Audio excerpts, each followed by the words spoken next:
Hello বন্ধুরা, তো আজকে দেব বিপত্তারিণী পুজো, যার জন্য ভোরবেলায় ঘুম থেকে উঠে আমি 13 রকমের ফুল জোগাড় করেছি এবং সুন্দর করে প্রথমে আমি আসনটাকে সাজিয়ে নিয়েছি। বিপত্তারিণী মার ফটোটাও বসিয়ে নিয়েছিলাম এবং সুন্দর করে 13 রকমের ফুল দিয়ে বিপত্তারিণী মার জন্য একটি সুন্দর মালা গেঁথে নিয়েছি এবং তাকে পরিয়ে দিয়েছি।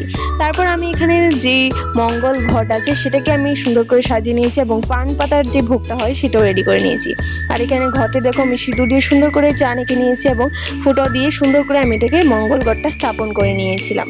এবং তারপর একটি পান পাতার ভেতরে সিঁদুর দিয়ে একটা ঠাকুর এবং তেলের ঠাকুর একে সুন্দর করে এটাকেও ঘটে আমরা দিয়ে দিয়েছি। তারপর আমরা কিন্তু ভোগ রেডি করার জন্য লেগে পড়লাম। তো তারপর প্রথমে আমি একটা একটা করে সব ধরনের ফল কেটে সুন্দর করে ভোগটাকে সাজিয়ে নিয়েছি। আর তোমরা তো দেখেছি আগেও আমি একটি বিপত্তারিণী পুজোর ভিডিও আপলোড করেছি, আর যেটা ছিল আমার পিসির বাড়িতে। তো আজকে আমি আমাদের বাড়িতে এই পুজোটা দিচ্ছিলাম। তো তোমরা ভিডিওটা অবশ্যই দেখতে থাকো পুরোটা।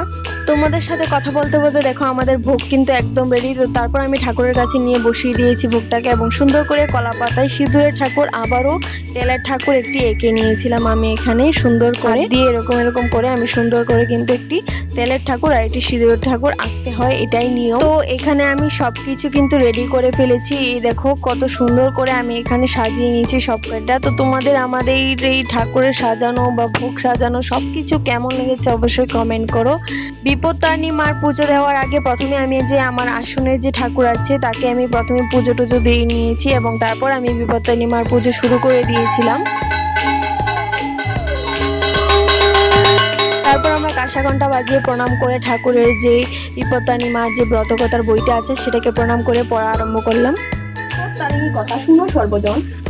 তারপর আমি পুরোটা বই কমপ্লিট করে নিয়েছিলাম পরে এবং তারপর আবারও কাঁসা ঘণ্টা বাজিয়ে আমার পুজোটাকে সম্পন্ন করলাম এবং আবারও সুন্দর করে প্রণাম করে নিয়েছিলাম আমরা সবাই। আর একে বলেছি আমি প্রণাম করতে, এই দেখো কি করছিল।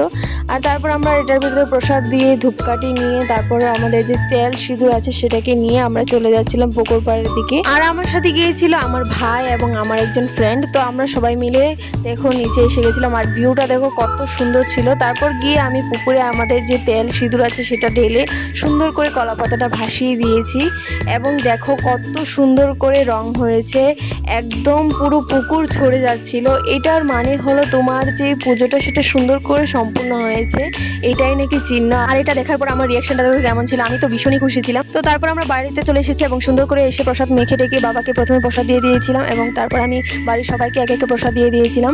এবং আমার বাড়িতে এসেছিল আমার ছোট্ট মামাম, যাকে আমি প্রসাদ দিয়ে দিয়েছিলাম। ও যাচ্ছিল স্কুলে, ওকে টেনে নিয়ে এসেছে প্রসাদ দেওয়ার জন্য। তো এমনভাবে আমি সুন্দর করে আমার বিপত্তারিণী পুজোটা কমপ্লিট করে নিয়েছিলাম। তো তোমাদের ভিডিওটি কেমন লেগেছে অবশ্যই কমেন্ট করো। Thanks for watching.